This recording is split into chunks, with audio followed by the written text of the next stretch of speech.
Hey guys, this is Eric, OBXPicker, here on another episode of Whatcha Pickin. Today we're here with Danny, Piqua Reseller, and we're out here in his eBay cave garage, and we're checking out his stuff. So we're going to be taking a look at what Danny's picking.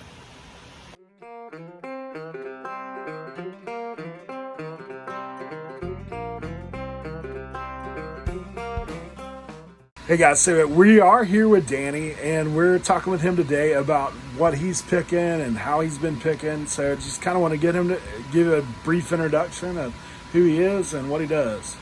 Hey guys, I'm Danny with Piqua Resellers. I've been reselling on YouTube for just a little over a year, and when I was younger we always had local flea markets, so I got into that. All that's kind of went away, and just a supplemental, some extra money. I was raising 2 kids, and it was just free extra money. And now with health issues and stuff, it's just easier to get out and about. And I sell anything and everything. It's just... There you go. Well, Danny, I mean, I know for me, like you said, starting out shopping the flea markets. For me, a flea market, like I've been to several, and I used to think there was nothing out there that I could resell. But obviously COVID's kind of hampered that a little bit. But prior to that, were you having success out there picking at those flea markets? No, really, not really as into buying. I really didn't find a whole lot. It was more I was selling off stuff. Okay. And then I was getting clientele through, you know, somebody coming in looking for this or that. And then in 2017, my partner and I started a shop. And here locally, we're not a rich city. So we always had people coming in, selling, and we was picking stuff up so cheap that we noticed flipping it on eBay was a lot better and faster way to sell items instead of the store. Our store was basically ran with appliances and used furniture, so anything small we could grab, and we was getting it for next to nothing and making $20-30 a piece. Kind of gets you right there, and then you're hooked. There you go. Okay, guys, so we are interested. You know, Danny's kind of like me. He picks a little bit of everything, but I know, like all of us, there's certain jewels that you pick up that you're just, either you're surprised or it's something that really you're like, man, I found this and a bunch of people were around and I'm the one that pulled it. So, Danny, I know you got plenty of stuff in here, so I'm sure you've got some jewels like that yourself. Yeah, as you know, we lost our shop, so as I was moving, somebody reached out to me. I did a personal pick. This is from a 1950s car. Sweet. I can't find anything on it, but it's just so cool. Yeah, Motorola. That's pretty cool. I'm a vintage electronics. I love that stuff. So I never would have thought whatever. Motorola. I didn't think it was a car battery. I always think of the commercial "Hello Moto." And there's just stuff like the snow globe. I knew it was Disney. Sweet. From the Disney store. Yeah. And I know, you know, I see you and other people finding stuff like that. And this here, I didn't find the exact one, but some that are just like it can sell well over $100. Awesome find. I just actually in the midst of buying Fiestaware, paid $100 for all this. And these here bring 40 to 50 a piece. Just these. So sweet. I think since I paid $100 for all of it, I like to flip, get my money back, and be away from it because I have so much. So I'm actually in the deal, working the deal with the lady for the rest of it for $125. That's nice. That's nice. And I picked this up at a garage sale, really cheap. Never, but I've heard of Zelda. Yeah. Some Nintendo book set, but it sells for like $60 to $75. Awesome. Awesome. I think I only paid $2-3 maybe. That's always good stuff. On my channel, I just bought some guy's whole garage out and spent $200 and had a bunch of watches and found some brand new sports watches. I like the case, man. The Lazy Boy case, the Cowboys watch. That's pretty sweet. Yeah, and then NFL got a Steelers. Oh yeah. Which my son. I was gonna say, being an Ohioan, that's hard to pull up here, ain't it? Yeah. Especially when my son likes them. I got you. I'm so embarrassed sometimes. Dude, I love the retro TV. That's pretty cool. I actually bought that off the Cincinnati Picker. Yeah. Because I collected turtles, and those seemed to be easier than buying these flat screen to test VCRs. Definitely. Well, now I stopped doing VCRs and stuff now. So it actually, I paid $25 for it. It sells for like $150 to $175. That's awesome, bro. Thanks, John. Yeah, shout out Cincinnati Picker. And then, I don't know if you know much about star notes. This is something I kind of learned. Star notes means the original $2 bill was destroyed. Ooh. So the star notes are rare. But if you ever get bills with 2 or 3 numbers like this on any bill, it's worth a lot more. Nice. So I actually seen one really similar to this, and it sold for like $89 for a $2 That's awesome, bill. bro. That's awesome. For sure. And then there was another Disney. Snow globes, yeah. And of course, got my ball cards and about as bad as John. Hey, there you go. I am looking to find somebody to buy. Guys, reach out. I hate cards. If you're I into, like them, but it's a lot of like going through to find the cherries. Like those 2 little stacks. You know, you can list that in a week and look how much you've cleared. You know, Yeah. As you see. It's not like he's like a lot of us that pick, man. You end up with a lot of stuff. I mean, I have the other side, which is two-car garage as well. It's trucks. And I mean, Wagner ware. I've got so many big ticket items. there you go. This stuff here is also stuff I just got, which you always be on lookout. This still sells for like 15, 20 plus shipping. Is that made by Jimmy or is that something else? I was looking for it. The Wish Factory? Yeah, it's made by, because it's A&E, I'm sure. Like, Yeah, and I mean, he still works too. Wrong season. well, Uncle Si. But this is all the watches and stuff I haven't even been into. Yeah, that's cool. There's like all kind of toys. Nice. I'm not into toys at all, so I'm trying to work with a couple people and get rid of them. Need to get Jimmy to come out and make an East Coast swing. Right. It's but yeah, as you see, it's just everything. And here's something that I don't know nothing about, but it's, again, I have to try it. Yeah, like holster belt For kind guns. of stuff. Yeah, and then there's another tub with other stuff, like, what is that, Tennessee? Oh, there you go. And we couldn't even find it, and it's actually still in the original bag. That's pretty sweet. And I've already got my money back out of that deal. Here it is, in this box. These are pretty cool. They're gun holsters from World War II. Dude, I've got some of these. Yeah. And I've actually sold some for big money. That's like cavalry issue looking. Now, what's in here?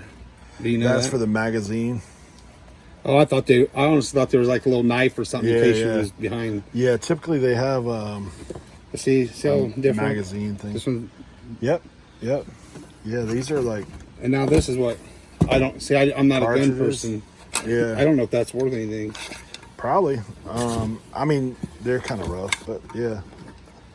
I mean, it's just all Dude, this like, military stuff. If you get military guys, like, and once you get a couple that are looking for that stuff, like they'll stick around. I picked up like 16 holsters before, and they were good stuff. This says Ohio uniform traffic ticket, but if you look, it's just like getting pulled over by police. Oh, that's funny, man. So I'm not sure if if that's these. I wonder if you're allowed to sell it. Like, it might be one of those things. Now, I did look this holster up, and I think it sells for like between 20 and 40. That's cool. But like I said, Yeah, I've only got 2 of mine left out of about 16. Motor Law is 1963. That's sweet. But yeah, I ended up paying $200 for a whole thing, and I'm already profit $205. But I sold something else. I'm not sure if I did or didn't add that. But I got you. Hey, so obviously we're talking about picking up stuff. So I've had conversations with Danny, and I know Danny's one of those guys that can talk on the importance of building relationships to where people are reaching out to you. And so, Danny, I know that that's an area that you've used to pick. We all have different ways that we go about it. But how important is that, like developing those relationships? that to me is at least 80% of how I'm able to have as much as I got. And it's all really about respecting the guy or gal that owns the stuff. And you just gotta get a feel. Like I'll throw corny jokes out or something just to see if they're not taking it, then I know, okay, they're serious. If I can get them to loosen up, I don't even necessarily have to say, you know, will you take less? It's this guy that I actually bought this from, videos will be coming out starting the 5th, and I just didn't want the stuff, so I was like, I'm gonna go in it real hardcore, get real low. But I was reading them the whole time, which I kind of like put that with the video so that they can see, you know, I'm not trying to be a mean, it's just me in space, I just didn't have it. But if you make them feel like they won, or that you have become friends, they tend to come back more. And this guy, I end up with over 300 watches. I already sold one watch for $115, and like I said, I'm just making so much on it. But there's 2 gold watches, one's real gold, one's gold filled. So the money I make off of them is awesome, and they want me to come back and buy the rest of their stuff. Even though I don't have space and I don't want it, I will buy it, because they are repeat sellers. They pick up watches and stuff for me, and I love watches. And I can normally flip my watches to my buddy in Cincinnati, to where I keep what I want, and then he gives me basically what I got in the rest of them. But it's just like, you know, you just have to make them think you're on the same level, not trying to, I don't know, Jew them down or talk them down and make them feel bad. I've seen a lot of people doing that, and you know, if they're hurting for money, they're going to take it. But my theory is, I want to buy more than just once, and I have so much luck. I get into so many. My partner that passed away, his ex-wife's attorney actually got a hold of me and gave me 2 places, and I went out a day earlier and I offered to help them, and they were really not nice people at first, but when they saw that I was all about working and helping them and stuff, and then it was like, boom, as soon as I saw that, I took advantage of it, and I said, hey, how about I just make a pile, you tell me how much. And I think I made like $3,000 plus. Awesome. And when I said how much, she said $40 for everything since I helped. And I said, well, I'll just give you 100 because they didn't have no change or anything, and that's all I had on me. I didn't expect it to be full of old car stuff and things like that, and it's just like that. If he wouldn't reach out, I would have never went to the garage sale, because I would have never known about it. And you know, I always, like, if somebody leads me onto it and I make a really good deal, I throw them $20, $30, and then they keep looking for me as well. So you really have to be that type person. Even though I don't have a shop, I'm still running my new shop, even though it's a garage. Yeah. But all the people that I work with, I did contact them all and let them know. You've kept those relationships, so you're still getting stuff in. So instead of doing it like just showing up at the shop, I just told them, give me a call and I'll meet you, I'll come to you, you know, until the shop's organized, because as you see, none of this was supposed to be here. So my goal in the next month or 2 is to get everything into the shelf units. This site is not listed, this is listed. So my goal is to fill all that up. Yeah. But I'm going to go a different route. Usually I would sell stuff, because like I said, I don't have nothing in it, $8, $9, $10. But I'm going to limit myself to like 20 and above until I can get space. And then there are a couple other YouTubers that are just starting out, and they don't have money to really go out and blow to start. So I just told them, hey, I'll give them to you for like 50 cents a piece or something. So there's plenty of room for them. There you go. So hopefully it'll be to where I need to crank and keep buying and buying and buying. All right. Okay, guys, so we're checking in with Danny about what he likes to pick, like what's some things that he's looking for when he goes out there. But also, like most of us, sometimes there's some things we're a little bit more, we like it for personal use, or we like it because we collect it, or sometimes we just, like myself, I always tell people, if it's something I like, I just price it high enough to where if it sells, I'm okay with letting it go. I know he's done some of that as well, but he's going to talk a little bit about those things, like what he likes to pick and what's something that he holds back for himself. So, all right. First thing and foremost, everything that I actually do collect, this is kind of silly, Shirley Temple.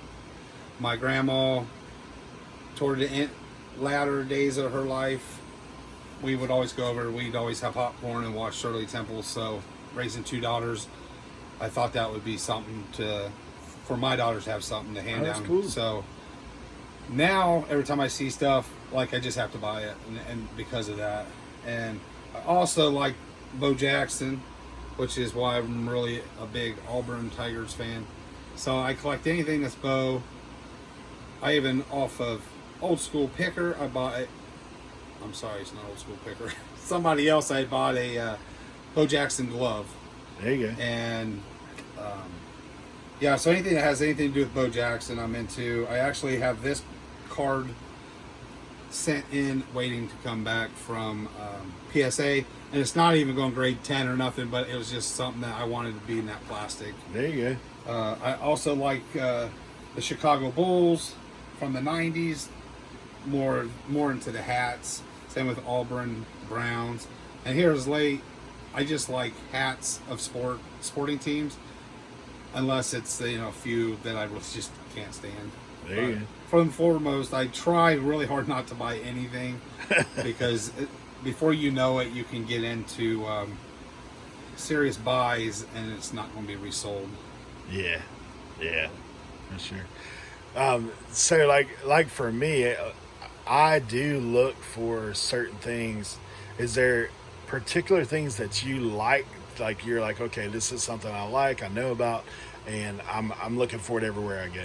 Yeah, usually what I do is when I go to a garage sale, I always ask for fountain pens, postcards, vintage paper items. Also look for things that I know that I have buyers for, like rock and roll